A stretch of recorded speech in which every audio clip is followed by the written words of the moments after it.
इस कहानी को मैंने एडिट और अनुवादित किया है। धन्यवाद।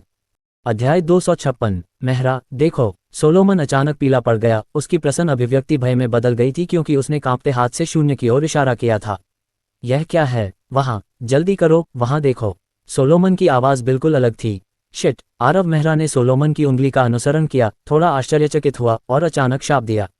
गहरे अंधेरे से लाल रंग का एक संकेत देखा जा सकता था। यह अपनी खूनी रोशनी फैला रहा था जो गड़गड़ाहट और सीटी की आवाज के साथ गूंज रहा था और एक पल में शून्य के माध्यम से बेकाबू मन का उत्सर्जन कर रहा था। शिट! वह नेदर स्टॉर्म है, आरव मेहरा ने शाप दिया। आरव मेहरा ने 30,000 साल बाद भी यही दृश्य देखा था जब नोसेंट अपने अंत तक पहुंच रहा था। आकाश फट गया था, खून और लपटें फैल गई थीं क्योंकि नोसेंट अपनी अंतिम ध्वनियों के साथ गूंज रहा था। आरव मेहरा को स्पष्ट रूप से याद था। यह आखिरी दृश्य था जो उसने देखा था। शून्य लाल रंग में रंगा हुआ था। गरज और तूफान पृथ्वी को चीर रहे थे। पूरी दुनिया अनंत अंधकार में डूब रही थी। नीदर स्टॉर्म नोसेंट की चमक के अंतिम अंश के बुझने से पहले का आखिरी पागलपन था। इसने सब कुछ निगल लिया, सब कुछ नष्ट कर दिया और सब कुछ शून्य में बदल दिया। वह शक्ति सब कुछ नष्ट कर देगी, उनके पैरों के नीचे प्लेना पथ सहित। ये कैसे हो सकता है? आरव मेहरा चौंक गया और भयभीत हो गया। कैसे हुआ कि नीदर स्टॉर्म इस समय आया? न बहुत जल्दी, न बहुत देर से। यह अतार्किक था। शून्य में उस कब्रिस्तान से ये देखा जा सकता था कि स्वर्ग ज्ञानवर्धक विमान कम से कम 10,000 साल पहले मर चुका था, तो नीदर स्टॉर्म तब क्यों नहीं दिखाई दिया? इतना लंबा समय हो गया था, स्वर्ग ज्ञानवर्धक विमान पहले से ही मर चुका था, ये और अधिक मृत नहीं हो सकता था। नीदर स्टॉर्म अब क्यों दिखाई दिया? क्या हो रहा है? क्या यह इसलिए है क्योंकि हम स्वर्ग ज्ञानवर्धक विमान में प्रवेश कर गए हैं? क्या हमने इस देर से आए नेदर स्टॉर्म को ट्रिगर किया है? ये सही नहीं है। वे सभी प्लानपथ के संरक्षण में थे जिसमें ज़्यूबन और आरव मेहरा द्वारा प्राप्त की गई फसल भी शामिल थी। प्लानपथ एक पथ था, लेकिन वास्तव में यह एक स्थानिक विकृति थी। दूसरे शब्दों में, भले ही वे स्वर्ग ज्ञानवर्धक विमान में लग रहे हों, स्थानिक विकृतियों से गुजरने के बाद वे पूरी तरह से छिप गए थे। ऐसा लग रहा था जैसे समूह स्वर्ग ज्ञानवर्धक विमान में मौजूद ही नहीं था। किसी भी मामले में यह संभावना नहीं थी कि उनके समूह ने नेदर स्टॉर्म को ट्रिगर किया हो। लेकिन फिर ऐसा क्यों हुआ? क्या ऐसा इसलिए हुआ क्योंकि मैंने सिल्वर ड्रैगन के शरीर को छुआ था? नहीं, ऐसा नहीं हो सकता। जब ज़्यूबन ने 3 सिर वाले गोल्डन ड्रैगन की लाश को छुआ था तब कुछ भी नहीं हुआ था। नोसेंट के इतिहास में एक ऐसा चरम अस्तित्व जिसकी तुलना प्राचीन देवताओं से की जा सकती है, जब उसका शरीर सड़ रहा था तब नेदर स्टॉर्म प्रकट नहीं हुआ था, तो जब एक तुच्छ सिल्वर ड्रैगन की लाश सड़ रही थी तब ये कैसे प्रकट हो सकता था? आरव मेहरा सोचता रहा, लेकिन वह समझ नहीं पाया। इसके अलावा और कुछ नहीं हुआ था। जैसे ही यह विचार उसके दिमाग में आया, आरव मेहरा को अचानक याद आया कि कुछ क्षण पहले क्या हुआ था। उसने अपनी जेब में हाथ डाला और उस लाल क्रिस्टल को ढूंढा। उस लाल क्रिस्टल का दिखना अपने आप में अजीब था। ये बहुत अचानक और बहुत अजीब था। अगर आरव मेहरा ने इतनी जल्दी प्रतिक्रिया नहीं की होती तो शायद उसकी हालत और भी खराब हो जाती। लेकिन आरव मेहरा को स्पष्ट रूप से याद था, जब वह लाल क्रिस्टल उसकी छाती से टकराया था तो आसपास के मान उतार चढ़ाव में थोड़ी विकृति स्पष्ट रूप से थी। उस समय वह प्लेना पथ के स्थानिक विकृति की सीमा के अंतर्गत था और स्वर्ग ज्ञानवर्धक विमान से शायद ही कोई बदलाव महसूस किया हो। क्या ये वास्तव में उस लाल क्रिस्टल की वजह से है? ये सोचते हुए आरव मेहरा ने अपना दाहिना हाथ अपनी जेब में डाला और लाल क्रिस्टल पर अपनी पकड़ मजबूत करने से खुद को रोक नहीं सका। दुर्भाग्य से आरव मेहरा के पास लाल क्रिस्टल का अध्ययन करने का समय नहीं था। आकाश में लाल रंग ने पहले से ही पूरे शून्य को रंग दिया था और उसमें निहित बिजली और तूफान की गड़गड़ाहट की आवाजें जोर से और तेज गूंज रही थी। ऐसा लग रहा था जैसे शून्य में आग लग रही हो। मेहरा, यह है। सोलोमन पहले से ही स्तब्ध था। धरती को हिला देने वाला, स्वर्ग को चुनौती देने वाला लाल रंग पागलपन की हद तक फैल रहा था और उसके भीतर की शक्ति को प्लेना पथ की सुरक्षा के भीतर भी महसूस किया जा सकता था। वह शक्ति एक विमान को नष्ट कर सकती थी, प्लेना पथ पर मौजूद कुछ विमानों को तो छोड़ ही दीजिए। ऐसी भयावह आपदा के सामने स्वर्गरैंक का शक्तिशाली व्यक्ति भी चींटी से अधिक कुछ नहीं होगा। उनके समूह की तो बात ही छोड़िए, जिसका सबसे शक्तिशाली आर्कमेज था। चिंता मत करो, ये नेदर स्टॉर्म है। आरव मेहरा के पास सोलोमन को समझाने का समय नहीं था। कुछ सांत्वना भरे शब्द कहने के बाद उसने अपनी सारी ऊर्जा नेदर स्टॉर्म पर केंद्रित कर दी। पहली बार उसकी जादुई सरणी अप्रभावी थी। ऐसी आपदा के सामने सामान्य रूप से सर्वशक्तिमान जादुई सरणी महत्वहीन प्रतीत होती थी। यह एक तालाब में फेंकी गई रेत के कण की तरह लग रहा था जो लहर पैदा करने में असमर्थ था। आरव मेहरा अभी केवल अपने अनुभव पर भरोसा कर सकते थे। आरव मेहरा शायद इस दुनिया में एकमात्र व्यक्ति हो सकता है जिसने नेदर स्टॉर्म का अनुभव किया हो और जीवित रहा हो। उसने क्रिस्टल स्केल को कसकर पकड़ रखा था। वह प्लेना पथ पर खड़ा होकर तूफानों को झेल रहा था। उसका लबादा उसके पीछे पागलों की तरह फड़फड़ा रहा था। उसके सामने असीम शून्य फैला हुआ था जो नेदर स्टॉर्म से ढका हुआ था। लेकिन आरव मेहरा ने केवल नेदर स्टॉर्म के केंद्र पर ध्यान केंद्रित किया। वह नेदर स्टॉर्म के सबसे लाल हिस्से को घूरता रहा, क्योंकि आरव मेहरा जानता था कि यह जगह फट जाएगी और पूरे हेवन एनलाइटनिंग प्लेन को निगल जाएगी। प्राचीन देवता, क्रोमेटिक ड्रैगन, शुद्ध रक्त वाले कल्पित बौने, सब कुछ शून्य में लौट जाएगा। लेकिन वह उसका एकमात्र अवसर था, उसके समूह के लिए हेवन एनलाइटनिंग प्लेन से बाहर निकलने का एकमात्र तरीका। एक बार नेदरस्टॉर्म दिखाई देने के बाद यह उस विमान को निगल जाएगा जिसे उसने निशाना बनाया था। सब कुछ शून्य में लौट जाएगा। यह अंतिम विनाश था, कोई भी ताकत इसे उलट नहीं सकती थी। अब बहुत देर हो चुकी थी। भले ही आरव मेहरा ने क्रिस्टल स्केल को तुरंत नष्ट कर दिया हो और नोसेंट में वापस प्लेनर पथ को सक्रिय कर दिया हो, तब भी बहुत देर हो चुकी होगी। यहाँ तक कि कानून भी नेदरस्टॉर्म द्वारा कवर किए जाने के बाद पहले से ही अराजकता में डूब चुके थे। अंतरिक्ष, समय, सब कुछ पहले ही अपना काम खो चुका था और इसमें क्रिस्टल स्केल का प्लेनर पथ भी शामिल था। केवल आरव मेहरा को पता था कि नेदरस्टॉर्म अपने अंतिम विस्फोट से पहले एक छोटे पल के लिए कब पीछे हटेगा। वह छोटा पल 1 सेकंड का 10वां हिस्सा हो सकता है या 1 सेकंड का 100वां हिस्सा। किसी भी मामले में यह बेहद छोटा होगा, इस हद तक कि आम लोग इसे नोटिस नहीं कर पाएंगे। वह छोटा पल आरव मेहरा के लिए क्रिस्टल स्केल को नष्ट करने और प्लेनर पथ को वापस सक्रिय करने के लिए पीछे हटे हुए नेदरस्टॉर्म का लाभ उठाने का एकमात्र मौका था। लेकिन ये बहुत कठिन और खतरनाक था। 1 सेकंड का 10वां हिस्सा या इससे भी बदतर 1 सेकंड का 100वां हिस्सा, और मैजिक एरे की मदद के बिना आरव मेहरा को इस असंभव कार्य को पूरा करने के लिए अपने अनुभव और निर्णय पर निर्भर रहना पड़ा। अब आरव मेहरा को भी किस्मत पर निर्भर रहना पड़ा। नेदरस्टॉर्म पहले ही इकट्ठा होना शुरू हो गया था। खूनी लाल रंग और भी चमकीला होता जा रहा था। दूर के शून्य से विनाश की आवाजें गूंज रही थीं। ये नेदरस्टॉर्म था जो सब कुछ नष्ट कर रहा था और शून्य में बदल रहा था। धीरे धीरे कुछ सेकंड बीतते गए। उसके पैरों के नीचे का प्लेनर पथ हिलने लगा और नेदरस्टॉर्म के दबाव में खाली कब्रिस्तान अस्त व्यस्त होने लगा। लाशें, टुकड़े, अवशेष सब एक दिशा में बढ़ने लगे। पहले तो आरव मेहरा अपना ध्यान बांट सकता था और प्लेनर पथ को चकमा देने के लिए खुद पर भरोसा कर सकता था, लेकिन आरव मेहरा धीरे धीरे उसके साथ नहीं रह पाया। नेदरस्टॉर्म करीब आ रहा था और चौंकाने वाली गति से शून्य को निगल रहा था। सब कुछ तेजी से उसकी ओर बढ़ रहा था। टुकड़े ओलों में बदल गए, प्लेनर पथ से टकरा रहे थे। आरव मेहरा उस समय घबरा गया था। उसने प्लेनर पथ को चकमा देने के लिए नियंत्रित करते हुए नेदरस्टॉर्म के बदलावों पर ध्यान दिया। यह आरव मेहरा की क्षमता से कहीं बढ़कर था। प्लानर पथ के पीछे अचानक एक विस्फोट की आवाज गूंजी। आरव मेहरा ने चौंक कर पलट कर देखा कि एक एल्फ की लाश प्लेनर पथ पर गिर रही है। आखिरकार प्लेनर पथ एक स्थानिक विकृति थी। जिस क्षण शुद्ध रक्त वाले एल्फ का शरीर उससे टकराया, उसने एक ऐसी ध्वनि निकाली जिसने दुनिया को हिलाकर रख दिया। इससे ये देखा जा सकता था कि हमला कितना भयावह था, लेकिन ये खुशी मनाने लायक था क्योंकि एल्फ बड़ा नहीं था, ये इंसानों से पतला था और आरव मेहरा को डराने के अलावा इस दुर्घटना के कोई गंभीर परिणाम नहीं थे। लेकिन आरव मेहरा ने शांत होने की हिम्मत नहीं की। इस बार यह केवल एक एल्फ की लाश थी।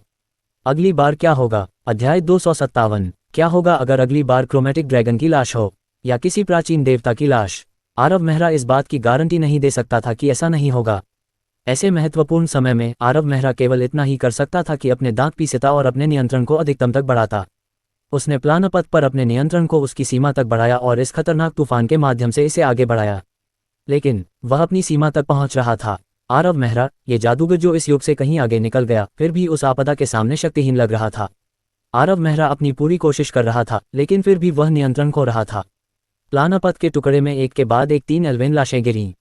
भारी प्रभाव के तहत प्लानर पथ के टुकड़े पर पहली बार क्षति के निशान दिखाई दिए। प्लानर पथ के टुकड़े का पूरा 10 मीटर हिस्सा तुरंत गायब हो गया।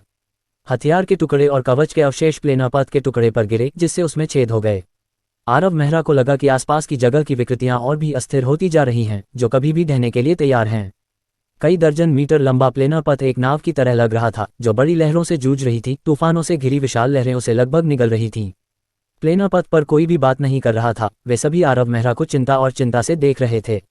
अरे राजीव मेहरा, ये सब तुम्हारी वजह से हुआ है कि तुम हमें इस लानत भरी जगह पर ले गए। क्या तुम मुझसे इतनी नफरत करते हो कि तुम हम सभी को मार डालना चाहते हो? फ्रैन, जो पूरे रास्ते चुप रहा था, वह फूट पड़ा। दुर्भाग्य से फ्रैन का फूटना केवल एक पल के लिए ही रहा। इसके तुरंत बाद एक जोरदार थप्पड़ पड़ा। सुयास, तुम! फ्रैन ने अपना सूजा हुआ चेहरा पकड़ा और गुस्से और असंतोष से सुयास को देखा। अगर तुमने एक और शब्द कहा तो मैं तुम्हें तुरंत मार डालूंगा, सुयास ने बर्फीली आवाज में कहा। उसकी नज़र में न तो गुस्सा था और न ही घृणा। ऐसा लग रहा था जैसे वह किसी अप्रासंगिक अजनबी से बात कर रहा हो। तुम! सुयास की बर्फीली नज़र का सामना करते हुए फ्रैन अवचेतन रूप से पीछे हट गया। ऐसा नहीं था कि फ्रैन लड़ना नहीं चाहता था, बल्कि वह हिम्मत नहीं कर रहा था। फ्रैन सुयास की हत्या की मंशा को महसूस कर सकता था। अगर उसने कुछ भी कहा तो वह निश्चित रूप से मारा जाएगा। फ्रैन ने सही अनुमान लगाया। इस बार सुयास पूरी तरह से गंभीर था। अगर फ्रैन बोलता रहता तो सुयास बिना किसी हिचकिचाहट के उसे मार देता।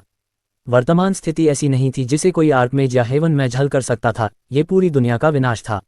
ऐसी आपदा का सामना करते हुए 10 सुयास भी 1 सेकंड भी नहीं टिक पाएंगे।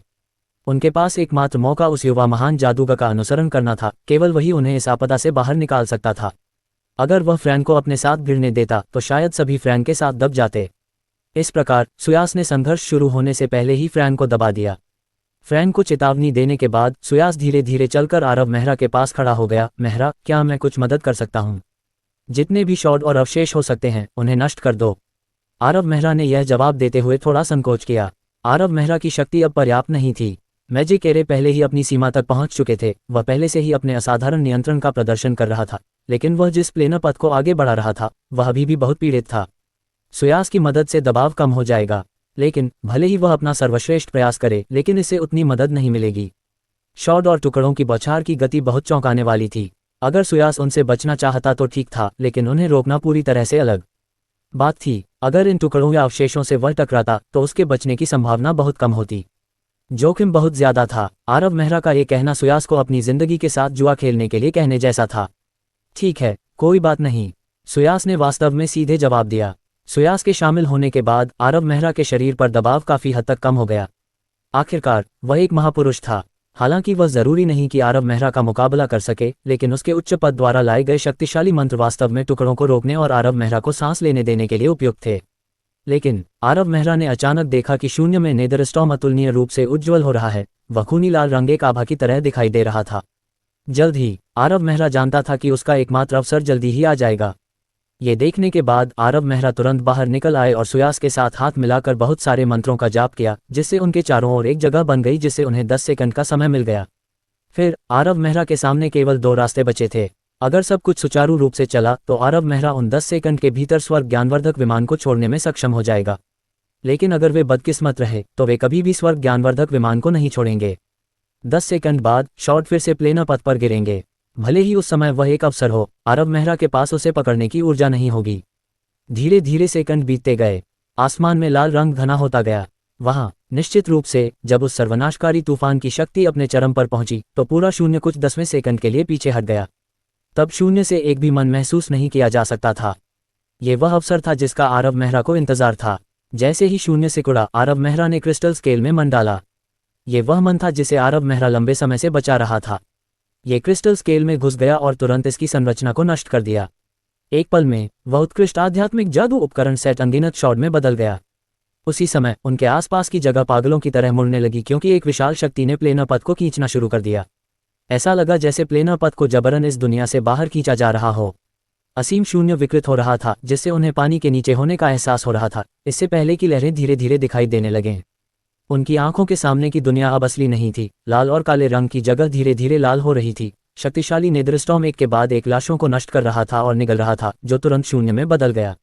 लेकिन आरव मेहरा जो प्लेनर पथ पर खड़ा था, उसे यह महसूस नहीं हो सका।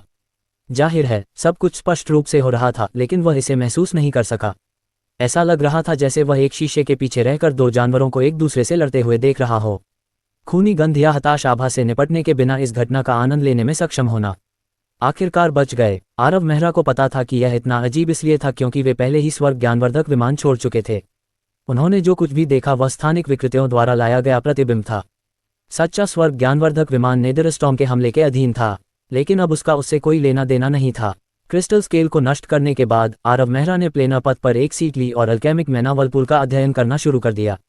ऐसा इसलिए था क्योंकि आरव मेहरा जानता था कि इस बार स्वर्ग ज्ञानवर्धक विमान से वापसी पिछली वापसी से अलग होगी। यह एक बहुत लंबी यात्रा होने वाली थी, शायद 3 दिन, शायद 5, शायद उससे भी ज्यादा। स्वर्ग ज्ञानवर्धक विमान की शक्ति नोसेंट से कहीं ज्यादा थी। इससे बच पाना कोई भी नहीं कर सकता था। भले ही वह क्रिस्टल स्केल का उपयोग करके प्लेनर पथ के टुकड़े को किसी रहस्यमयी निकास के माध्यम से विमान छोड़ने के लिए कहता, फिर भी वे स्वर्ग ज्ञानवर्धक विमान के बंधन से बच नहीं पाते। आरव मेहरा गलत नहीं थे। प्लेनर पथ 3 दिनों के भीतर स्वर्ग ज्ञानवर्धक विमान के बंधन से मुक्त होने के लिए संघर्ष नहीं कर सका। वास्तव में आरव मेहरा को अल्केमिक मैना वर्लपूल के साथ विलय करने के लिए पर्याप्त समय दिया गया था। उसे देखा जा सकता था कि वॉन साम्राज्य के अंतिम कारीगर के अपने खिताब के योग्य क्यों था। वह आदमी कीमिया के क्षेत्र में महान ऊंचाइयों पर पहुंच गया था। इन 2 अल्केमिक मैना वर्लपूल पर एक नज़र डालना ही उस बिंदु को समझने के लिए पर्याप्त था। 2 अल्केमिक मैना वर्लपूल के उसके शरीर में विलय हो जाने के बाद उसे कुछ भी गलत महसूस नहीं हुआ। आरव मेहरा ने कुछ मैना को बहने देने की कोशिश की और उसे किसी भी तरह की रुकावट या देरी का एहसास नहीं हुआ। दो अल्केमिक मैना वर्लपूल उसके शरीर के एक हिस्से की तरह थे और अगर उसका मैना 2 गुना नहीं बढ़ता तो आरव मेहरा को इस पर विश्वास नहीं होता। ये पूरी तरह से चौंकाने वाला था। आरव मेहरा की नज़र में यह एक कारीगर का सर्वोच्च क्षेत्र था, कुछ भी बनाने में सक्षम होना। आरव मेहरा को तो ये भी लगा कि अगर उस समय का वॉन थोड़ा और जीवित रहता तो उसे निश्चित रूप से संत अल्केमिस्ट के पद पर पदोन्नत किया जाता। लेकिन हो सकता है कि वॉन पहले ही संत अल्केमिस्ट के क्षेत्र में पहुंच गया हो और उसने इसे बाहरी दुनिया से छिपा लिया हो। स्वाभाविक रूप से ये केवल आरव मेहरा का अनुमान था, वह भविष्य में ही इसकी पुष्टि कर पाएगा जब वह क्रिस्टल द्वीप पर कदम रखेगा और वॉन के जीवन के सबसे बड़े रहस्यों पर शोध करेगा। 2 अल्केमिक मैना वर्लपूल के साथ विलय के बाद आरव मेहरा ने अपनी जेब टटोली। सबसे पहले वह सिल्वर ड्रैगन के खून की बोतल ढूंढ रहा था, लेकिन उसने कुछ हिचकिचाहट के बाद उसे नीचे रख दिया। ड्रैगन ब्लड की एक बूंद के साथ विलय कुछ ऐसा नहीं था जो इतने समय में किया जा सकता था। हो सकता है कि जब तक उनकी यात्रा समाप्त न हो जाए तब तक उनका काम पूरा न हो, इसलिए उन्होंने कुछ और शुरू करने का फैसला किया। उन्होंने पहले लाल क्रिस्टल की जांच करने का फैसला किया था। ये सोचते हुए आरव मेहरा ने उसे बाहर निकाला। वह क्या है? आरव मेहरा के चेहरे के भाव बदल गए। अध्याय 258। लाल क्रिस्टल पर कुछ भी ध्यान देने योग्य नहीं था। ये प्रकाश उत्सर्जित नहीं कर रहा था और बिल्कुल भी स्पष्ट नहीं था, लेकिन ये क्रिस्टल हल्के दबाव से अपना आकार बदल लेता था और लाल कठोर जेली जैसा एहसास देता था। लेकिन जैसे ही आरव मेहरा ने इस लाल क्रिस्टल का और अधिक विस्तार से अध्ययन किया, उन्हें अचानक पता चला कि क्रिस्टल के केंद्र में कुछ और ही है, एक छोटा सा काला बिंदु। आरव मेहरा ने पहले तो इस पर ध्यान नहीं दिया, उन्हें लगा कि यह क्रिस्टल के भीतर कोई अशुद्धि है। लेकिन इसे देखने के बाद आरव मेहरा को कुछ गड़बड़ लगी। वह बहुत छोटा काला बिंदु वास्तव में जीवन की एक धुंधली आभा लिए हुए था और एक बीज जैसा एहसास दे रहा था। बिल्कुल नहीं। आरव मेहरा के चेहरे पर अचानक भाव बदल गए। अगर वह लाल क्रिस्टल किसी दूसरी जगह से प्राप्त किया गया होता तो उन्हें आश्चर्य नहीं होता, जीवन आभा हर जगह मौजूद थी। सभी चीजों और सभी जीवित प्राणियों में जीवन आभा थी, ये केवल तीव्रता की बात थी। लेकिन वह लाल क्रिस्टल स्पष्ट रूप से स्वर्ग ज्ञानवर्धक विमान से आया था। स्वर्ग ज्ञानवर्धक विमान में सब कुछ पहले ही मर चुका था, समय, स्थान और अन्य नियम अब अस्तित्व में नहीं थे। वह एक कब्रिस्तान था जो असीम शून्य से बना था। उस कब्रिस्तान से प्राप्त लाल क्रिस्टल में जीवन की धुंधली आभा कैसे हो सकती थी? भले ही वह कमजोर हो, फिर भी वह जीवन की आभा थी। यह अफसोस की बात है। आरव मेहरा को पछतावा महसूस हुआ। स्वर्ग ज्ञानवर्धक विमान में उससे कहीं ज्यादा रहस्य थे जिसकी उसने कल्पना की थी। उसे उन रहस्यों पर शोध करने का समय नहीं मिला, इससे पहले कि वे नेदरस्टॉर्म द्वारा लगभग शून्य में बदल दिए गए। उसे शायद फिर कभी उस शून्य पर चलने का मौका न मिले। अफसोस से आहें भरने के बाद आरव मेहरा ने उस अजीब लाल क्रिस्टल को एक बार फिर उठाया और उसका अध्ययन करने के लिए उसे बार बार घुमाया। यह अजीब था, लेकिन आरव मेहरा को उस लाल क्रिस्टल से थोड़ा डर लग रहा था। वह चौकन्ना रहने से खुद को रोक नहीं सका। यह इतना अजीब कैसे हो सकता है? इस अकल्पनीय भावना ने आरव मेहरा को ठंडा महसूस कराया। आरव मेहरा ने पहले तो उस लाल क्रिस्टल को अपनी जेब में वापस रखने के बारे में सोचा, लेकिन अब उसे लगा कि यह बहुत उचित नहीं था। बहुत देर तक सोचने के बाद आरव मेहरा ने एक मंत्र पढ़ा और अपना डेमीप्लेन खोला। ये दूसरी बार था जब आरव मेहरा ने चोरी करने के बाद उस डेमीप्लेन को खोला। पहली बार तब था जब उसने एक प्राचीन देवता की आत्मा के टुकड़े को छिपाया था जिससे शॉन डरता था। इस बार वह लाल क्रिस्टल को अंदर रख रहा था। इन दोनों चीजों में निश्चित रूप से एक बहुत बड़ा रहस्य छिपा था, लेकिन रहस्यों का पीछा करना ऐसे खतरे थे जिनसे आरव मेहरा निपट नहीं सकता था। इन दो अजूबों को संभालने का एकमात्र तरीका उन्हें डेमीप्लेन में रखना और उस दिन का इंतजार करना था जब उसके पास इन रहस्यों को सुझाने के लिए पर्याप्त शक्ति होगी। अभी के लिए Aarav Mehra silver dragon blood की उस बूंद के बारे में अधिक चिंतित था। हालांकि सिल्वर ब्लड की यह बूंद रैंक के मामले में ज़्यूबन के 3 सिर वाले गोल्डन ड्रैगन ब्लड से तुलना नहीं कर सकती थी, लेकिन उच्च रैंक वाले क्रोमेटिक ड्रैगन का खून जरूरी नहीं कि आरव मेहरा के लिए सबसे उपयुक्त हो। बुक ऑफ डेथ एक अच्छा उदाहरण था। यह एक उच्च रैंक वाला मैजिक टूल था, फिर भी वह केवल सेज चैप्टर का उपयोग कर सकता था। बुक ऑफ डेथ के 13 अध्यायों में से प्रत्येक में स्वर्ग को चुनौती देने वाली शक्ति थी। बुक ऑफ डेथ के साथ हेवन मैजबैन ने एक सहस्राब्दी तक कभी हार का अनुभव नहीं किया। वह नोसेंट में एक सच्चे लीजेंड थे। ऐसा नहीं है कि आरव मेहरा उनका उपयोग नहीं करना चाहते थे, वह बस उनका उपयोग करने में असमर्थ थे। 12 और अध्यायों का मतलब 12 और ऑगमेंट थे। आरव मेहरा को स्पष्ट रूप से याद था कि इन 12 ऑगमेंट में से सबसे कम ट्रू स्पिरिट रैंक था और 3 सबसे शक्तिशाली रैंक में बुक ऑफ डेथ के बराबर थे। वे हेवन रैंक ऑगमेंट थे। अभी यह सोचने का कोई मतलब नहीं था कि उन्हें एक साथ कैसे इकट्ठा किया जाए। इन ऑगमेंट्स को नियंत्रित करना ही आरव मेहरा को निराश करने के लिए पर्याप्त होगा। अगर आरव मेहरा को लगता कि वह 9वीं रैंक के महान जादूगर के रूप में सबसे कम 12वें ऑगमेंट में महारत हासिल कर सकता है, तो वह सपने देख रहा होगा। हर ऑगमेंट सेज चैप्टर की तरह नहीं होता, जिसका इस्तेमाल तब तक किया जा सकता है जब तक पर्याप्त मन की आपूर्ति हो। आरव मेहरा के लिए केवल उस शक्ति पर भरोसा किया जा सकता था जिस पर उसे पूरी तरह से पकड़ थी। जैसे कि सिल्वर ड्रैगन ब्लड की यह बूंद।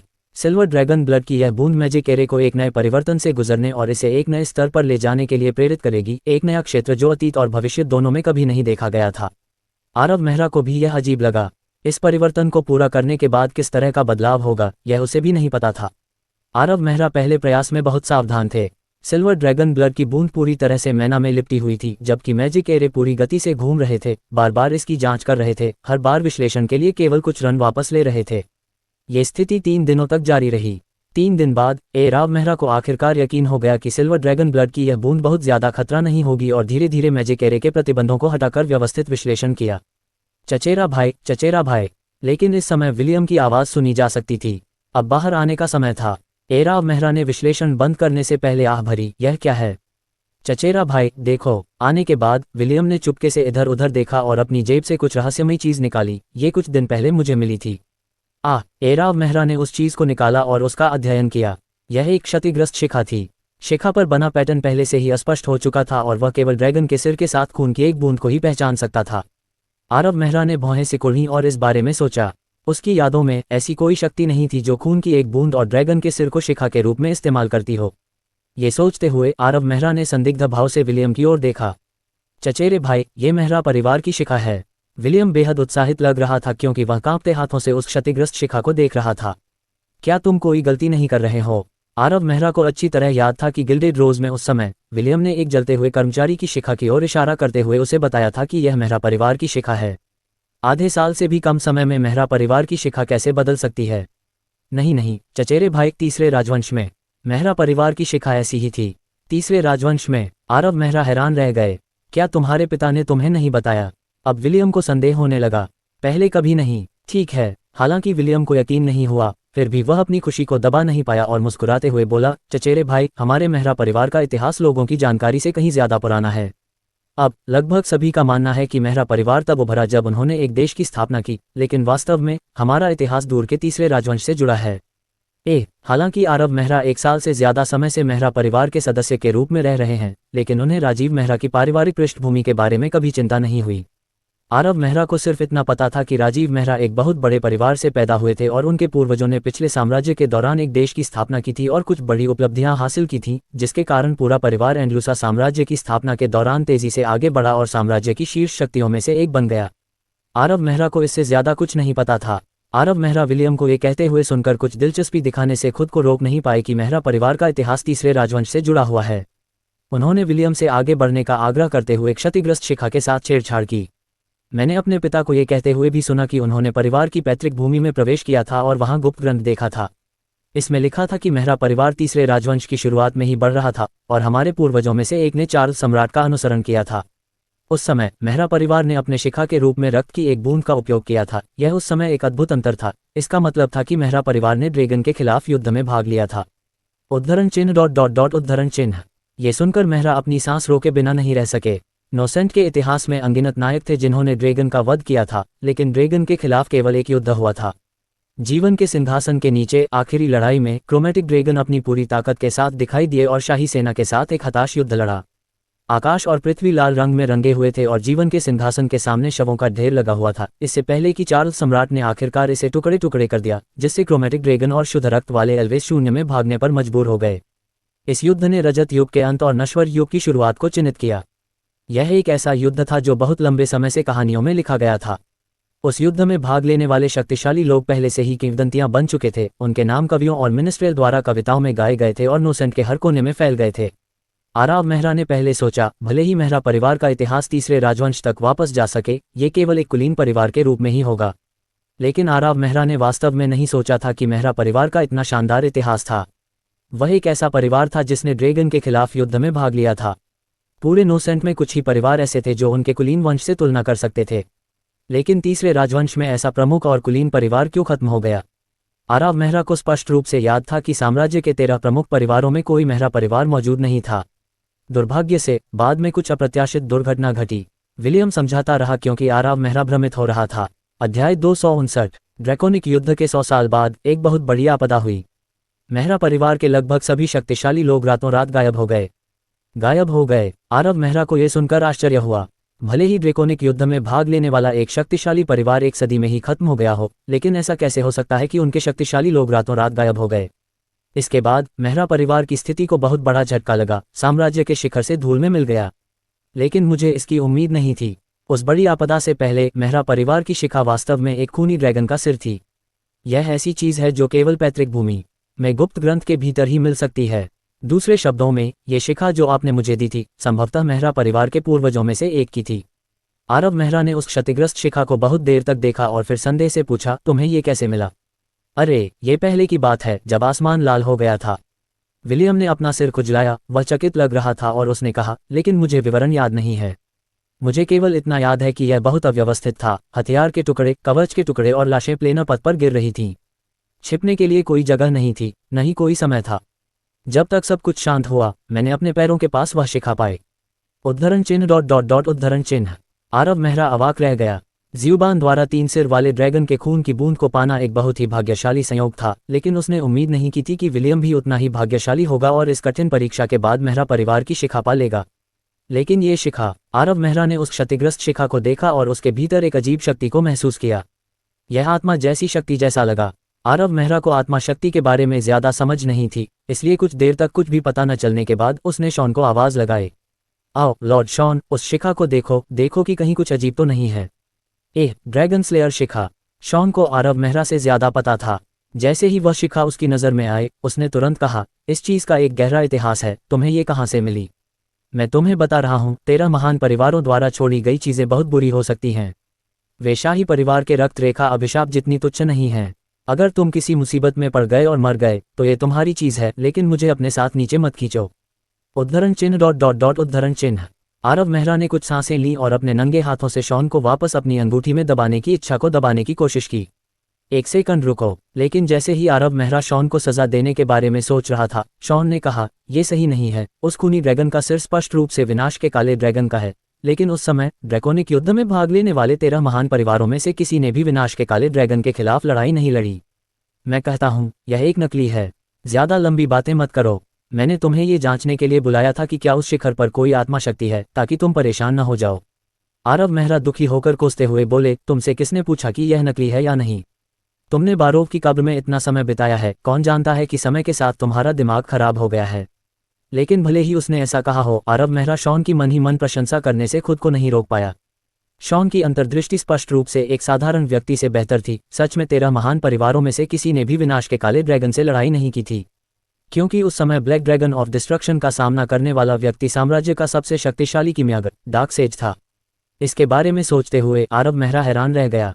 क्या ये हो सकता है कि मेहरा परिवार का डार्क सेज से कोई संबंध हो? इसके बारे में सोचते हुए आरव मेहरा को लगा कि यह वास्तव में संभव है।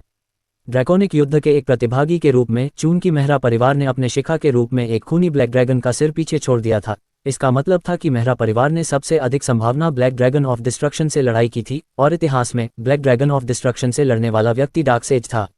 इसके बारे में सोचते हुए वास्तव में उनके बीच एक संबंध प्रतीत हुआ। कम से कम उन्हें एक दूसरे के साथ मिलकर लड़ना चाहिए था। वास्तव में इसमें कुछ आत्मा शक्ति शामिल है। शॉन ने अपना विश्लेषण समाप्त किया जबकि आरव मेहरा अपने विचारों में खो गया था। वह गर्व से बोला, लेकिन अचानक रुककर संदेह से बोला, लेकिन कुछ अजीब है। क्या है? उस शिखा के भीतर की आत्मा शक्ति न तो अभिशाप लगती है और न ही सुरक्षा। तो अगर मैं गलत नहीं हूं तो उस शिखा के भीतर की आत्मा शक्ति शायद एक विरासत है। तुम्हारा मतलब है एक आत्मा विरासत? आरव मेहरा के चेहरे पर भाव बेहद अजीब हो गए। कोई आश्चर्य नहीं कि वह शिखा क्षतिग्रस्त हो गई। तब तक आरव मेहरा को अभी भी लगता था कि मेहरा परिवार की शिखा का मेहरा परिवार की संतान के पैरों पर गिरना एक संयोग था, लेकिन अब ऐसा लग रहा था कि यह संयोग नहीं था। किसी को आश्चर्य हो सकता है कि यह आरव मेहरा के पैरों पर क्यों नहीं गिरा। राजीव मेहरा वास्तव में मेहरा परिवार की संतान थे, लेकिन आरव मेहरा नहीं थे। उनकी आत्मा 30,000 साल भविष्य से आई थी। ये सही है, यह एक आत्मा विरासत है, लेकिन उस आत्मा विरासत से निपटने के लिए मुझ पर भरोसा मत करो। जोखिम बहुत बड़ा है और मैं इसे नहीं लूंगा। शॉन ने ये कहने के बाद खिंचाव किया। उसने आरव मेहरा के आग्रह का इंतजार नहीं किया और अपनी अंगूठी में वापस चला गया। उद्धरण चिन्ह ... उद्धरण चिन्ह। आरव मेहरा को समझ नहीं आया कि हंसे या रोए, क्योंकि उसने काहे शॉन को गायब होते देखा। लेकिन फिर से आरव मेहरा के पास पूछने के लिए कोई और नहीं था। जब आप अगले कुछ दिनों में ध्यान करेंगे तो शिखा में मन डालने की कोशिश करें। आरव मेहरा ने विलियम के उत्तर की प्रतीक्षा नहीं की और सिल्वर ड्रैगन ब्लड का विश्लेषण जारी रखने के लिए बैठने से पहले सीधे उसे शिखा वापस फेंक दी। धीरे धीरे दिन बीतते गए। पलक झपकते ही आधा महीना बीत गया। वापस लौटने में लगा समय आरव मेहरा की उम्मीदों से कहीं ज्यादा था। घुमावदार शून्य के माध्यम से वह अभी भी स्पष्ट रूप से नेदरस्टॉर्म को स्वर्ग ज्ञानवर्धक विमान को तबाह करते हुए देख सकता था। वह लाल रंग विमान के लगभग हर कोने को ढक रहा था। अभी तक प्रभावित होने वाला एकमात्र हिस्सा कब्रिस्तान था, लेकिन ये केवल समय की बात थी। एक बार नेदरस्टॉर्म के हमले के बाद पूरी दुनिया शून्य में बदल जाएगी। प्राचीन देवताओं की लाशें कोई अपवाद नहीं होंगी। 2 सप्ताह के बाद आरव मेहरा उस सिल्वर ड्रैगन ब्लड से 1 लाख रून निकालने में कामयाब रहे। अब मैजिक एरे के भीतर एकत्रित रून चौंकाने वाले 200,000 तक पहुंच गए थे। अगर यह नोसेंट पर फैल गया तो आर्कमैज भी मौके पर ही पीले पड़ जाएंगे। 200,000 रूनों का क्या मतलब था? ये दुनिया के आधे से ज्यादा ज्ञात रूनों को समझना था।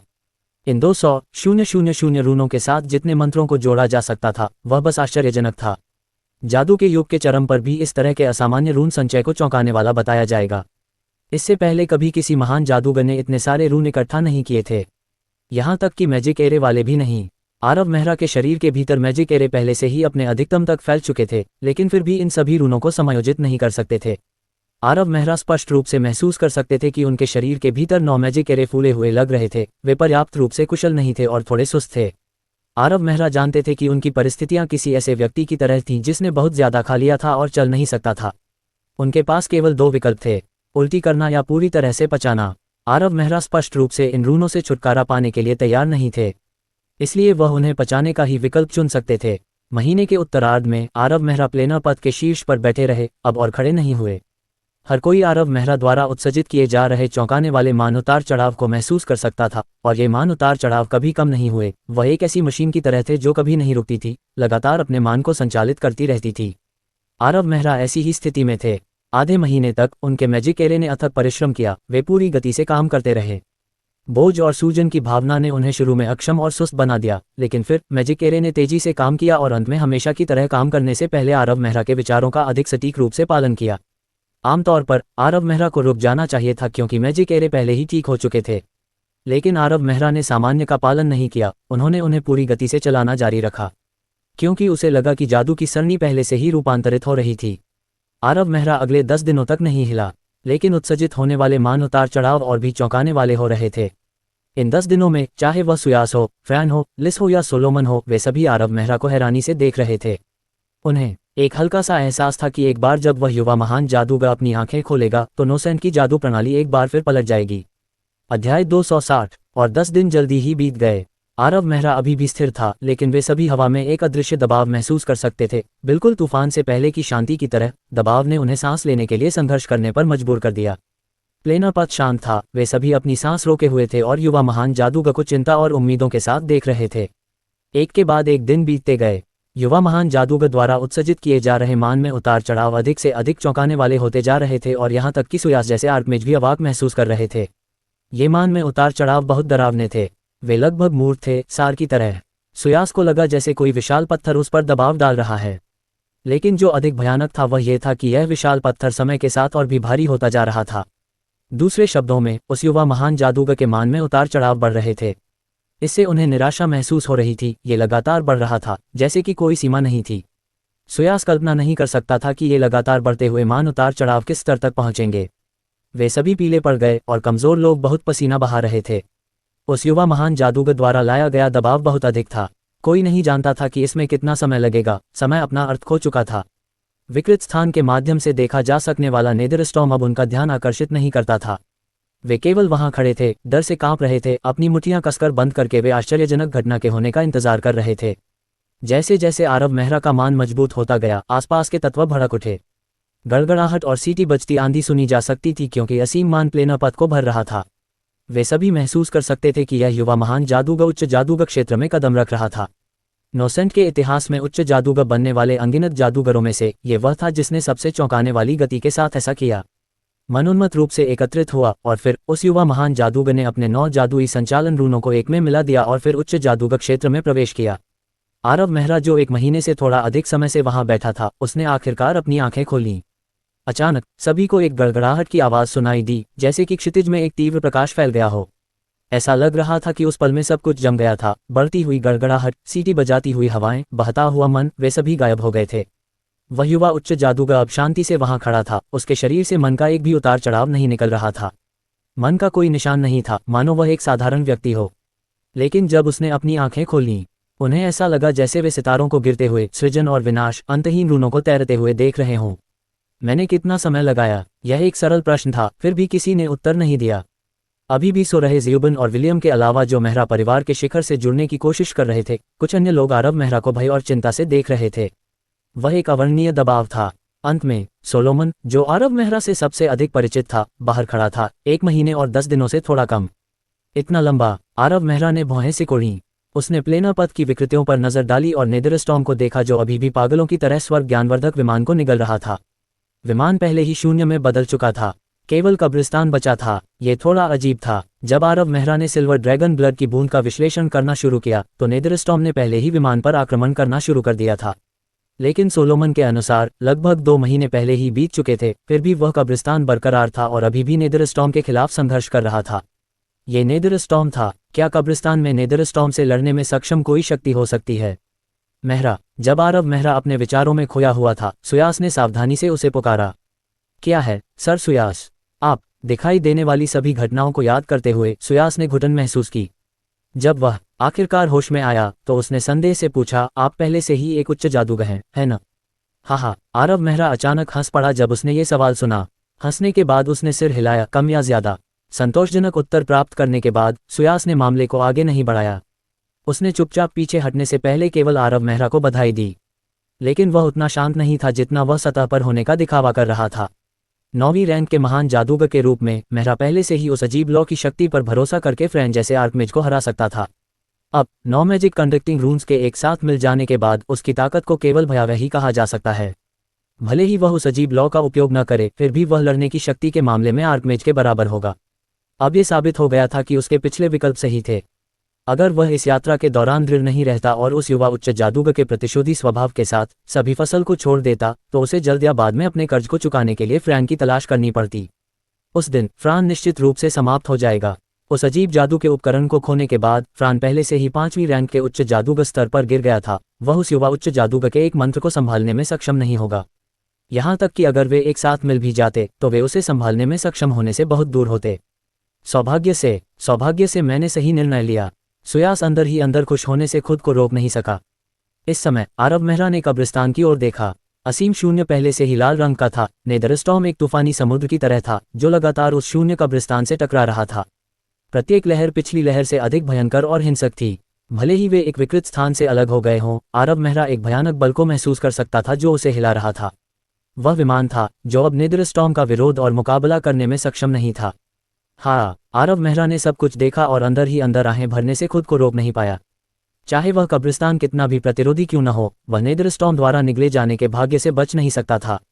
ये बहुत पहले से तय था। कोई भी शक्ति इसे बदल नहीं सकती थी। और निश्चित रूप से कब्रिस्तान से प्रतिरोध नेदरस्टॉर्म को क्रोधित कर दिया। बार बार असफलताओं के बाद नेदरस्टॉर्म फिर से सिकुड़ गया। यह आ रहा है। आरव मेहरा ने तुरंत अपनी आंखें सिकोड़ लीं। वह उस दृश्य से बहुत परिचित था। वास्तव में असीमित नेदरस्टॉर्म एक लाल द्रव्यमान में बदल गया और उस कब्रिस्तान पर जोर से टूट पड़ा। आरव मेहरा को ऐसा लगा जैसे उसने कांच के टूटने की आवाज सुनी हो। फिर शून्य का एक पूरा हिस्सा बिखरने लगा और शून्य में बड़ी मात्रा में दरारें दिखाई देने लगीं। नेदरस्टॉर्म के भीतर तबाही मचाने के साथ कब्रिस्तान तुरंत अराजक हो गया। उसी समय नेदरस्टॉर्म एक बार फिर से फैल गया और धरती को हिला देने वाली लाल रंग की लहरों में बदल गया, जिसने तुरंत कब्रिस्तान को निगल लिया। पूरा स्वर्ग ज्ञानवर्धक विमान शून्य में बदल गया। ये खत्म हो गया है। आरव मेहरा ने अपना सिर हिलाया और स्वर्ग ज्ञानवर्धक विमान से अपनी नजर हटा ली। शियुबन अभी भी 3 सिर वाले गोल्डन ड्रैगन के खून के साथ घुल रहा था। वह एक गंभीर भाव के साथ वहां बैठा था। उसकी हरी त्वचा पर सुनहरे प्रकाश की एक हल्की परत दिखाई दे रही थी। इसने एक दिव्य आभा जैसा एहसास दिया। दूसरी तरफ विलियम भी अपने ध्यान में डूबा हुआ था, लेकिन वह ध्यान बहुत अजीब था। आरव मेहरा अब मन और अन्य शक्तियों के मार्ग पर 10 गुना तेज था। एक नज़र में वह देख सकता था कि विलियम पहले से ही उस शिखा के साथ घुल रहा था। यहाँ तक कि भीतर की आत्मा शक्ति भी विलियम की अपनी शक्ति से अलग नहीं लग रही थी, मानो वह शिखा पहले से ही विलियम की आत्मा के साथ घुल मिल गई हो। आरव मेहरा को पता था कि इसका मतलब है कि आत्मा की विरासत पहले ही शुरू हो चुकी है। उस शिखा के भीतर मेहरा परिवार के एक पूर्वज की विरासत थी, जो एक शक्तिशाली परिवार था जिसने ड्रैकोनिक युद्ध में भाग लिया था। आरव मेहरा भी कल्पना नहीं कर सकता था कि वह विरासत कितनी शक्तिशाली होगी। विरासत पूरी करने के बाद ही विलियम को इसका उत्तर पता चल सकता था। जैसे ही आरव मेहरा सोच रहा था, अचानक प्रकाश की एक किरण ने पूरे प्लेना पथ को रोशन कर दिया। आरव मेहरा ने चौंककर अपना सिर उठाया और स्थानिक विकृति के दूसरी ओर के स्थान को देखा। नेदरस्टॉर्म द्वारा निगले गए उस शून्य में अचानक प्रकाश की एक किरण दिखाई दी। नहीं, ये प्रकाश की किरण नहीं थी। विकृतियों के बाहर अंतरिक्ष आधा प्रकाश और आधा अंधकार से भरा हुआ था। प्रकाश और अंधकार के अलावा आग, पानी, हवा और पृथ्वी थी जो धीरे धीरे आगे बढ़ रही थी। ये है। आरव मेहरा अपनी आंखों के सामने हो रहे अत्यंत विचित्र दृश्य को देखकर अचंभित रह गया। प्रकाश और अंधकार का जन्म, 4 महान तत्वों का आगे बढ़ना। ये एक दुनिया के जन्म के संकेत थे। ये भी एक ऐसा दृश्य था जिसे आरव मेहरा ने पुनर्जन्म की आंखों को छूने पर अंतहीन रूप से दोहराया हुआ देखा था। क्या ये हो सकता है? आरव मेहरा की आंखों में अचानक समझ की एक चमक दिखाई दी। आरव मेहरा आखिरकार समझ गया कि स्वर्ग ज्ञानवर्धक विमान को उत्पत्ति और अंत के विमान के रूप में क्यों वर्णित किया गया था। ये सब इसलिए था क्योंकि यह टूटने के बाद पुनर्जन्म से गुजर सकता था। लगता है मुझे जल्दी या बाद में यहाँ वापस आना होगा। नए स्वर्ग ज्ञानवर्धक विमान को पनपते हुए देखकर आरव मेहरा अपने डेमीप्लेन में संग्रहित लाल क्रिस्टल को याद किए बिना नहीं रह सका। उस लाल क्रिस्टल के केंद्र में एक छोटा सा बीज आराम कर रहा था जो जीवन की एक धुंधली आभा को बाहर निकाल रहा था।